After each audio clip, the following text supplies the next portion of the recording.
夜王比想象中好，原班底加碼之作，從來都令人懷疑。雖未勁爆如毒舌大狀一體，緊密精巧流暢，但又唔需擔心似飯戲攻心二咁夾硬拖套戲出嚟。2個幾鐘唔悶，因為有太多人，每個講啲都爆晒鐘。你以為會有少少趨向3級嘅色情床戰，無借下位、意會下嘅機會都唔俾你。港產片嚟講粗口多，點都超過30次。電檢又俾佢2B 上映，幾有趣。章節分明，雖然我唔認為係優點，因為太分明。主要係2位主角互鬥和解，拍住上抗外敵。你估到晒點樣發展嘅夜場商戰片，又或者似一部熱血運動片，唔係多人運動，唔係愛情動作，幻想係成人版5個小孩的校長，搞唔掂啦，要諗方法啦，再努力訓練升 level 自強，逆轉上半場。過程中會觸及到郭小姐背後故事，用來鞏固黃子華角色義氣行頭人設。啲女女雖然唔係我中意嗰 type 女神，不過都演得幾好，爆冷跑出黑馬，絕對係葵芳蔡慧琪。至於點解，你睇過就知，好放好好笑。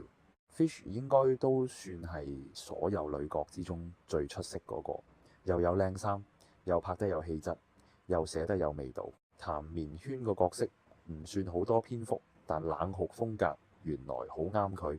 王丹妮演技一向難搞，只能話每次都有啲進步，少咗鑊氣。李心凌已經成為咗年紀大被嫌棄嘅代言人，記憶中唔止一部作品利用呢點做故事。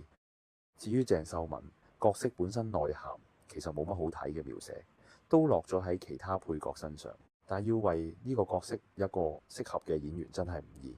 要有啲飽經風霜歷練，粗粗地爛達達食煙，可能真係3兒最有機會將其最大化。破地獄嘅黃子華好難睇，完全錯人。但今次相反呢，超級中 cast， 戲裡面極多場口需要對班女女發表鼓舞人心講話。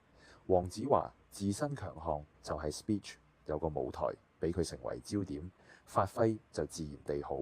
呢個角色善用到演員本身魅力，而唔止作吸客票房考慮。佢同楊偉倫夾得天衣無縫，有種周星馳加吳孟達火花出到嚟，傾親偈就必定爆笑。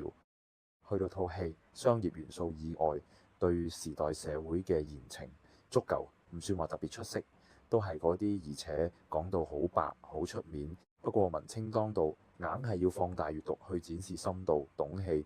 創作者放少啲落去，隨時俾人話 cheap， 有時強行加插，會搞到接駁位痕跡過於表露突兀。今次有時為咗製造情感或推進劇情，係出現咗一啲前後氣氛斷裂嘅情況。某些場口獨立睇唔覺，但整體出現數次連貫性被破壞問題。總極高潮戲拍到幾過癮，感覺似犯罪計謀片，有種臥底隨時失手敗露嘅緊張感。一個空間多個分鏡，人物各司其職，唔易拍。